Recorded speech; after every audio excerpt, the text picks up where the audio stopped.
പുൽവാമ ആക്രമണത്തിൽ വിവാദ പരാമർശവുമായി ആന്റോ ആന്റണി.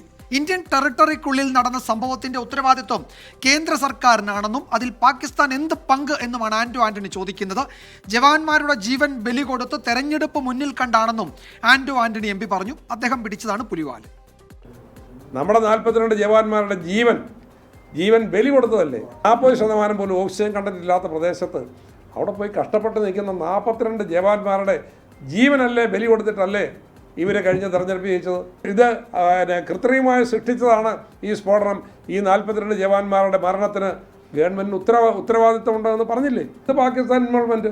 ഈ രാജ്യത്തിൻ്റെ അകത്ത് ഇന്ത്യൻ ടെറിട്ടറിക്കുള്ളിൽ നടന്ന ആ സ്ഫോടനം, അന്ന് അവിടെ ഈ ജവാന്മാരെ ട്രാൻസ്പോർട്ട് ചെയ്യേണ്ടത് ഹെലികോപ്റ്ററിലാണ് എന്നുള്ള ഉണ്ട്. ഒരിക്കലും ഇത്രയും ആളുകളെ ഒരുമിച്ച് റോഡിലൂടെ യാത്ര ചെയ്യാൻ അവിടെ അനുവാദമില്ല. ആ മാനദണ്ഡങ്ങൾ അതിലംഘിച്ച് ഇവരെ പർപ്പസ്ഫുള്ളായി ഈ റൂട്ടിലോട്ട് വിടുകയും അവിടെ സ്ഫോടനം ഉണ്ടാകുകയും ഇവർ മരിക്കുകയും ചെയ്തു എന്നുള്ളതല്ലേ ഗവർണർ പറഞ്ഞത്.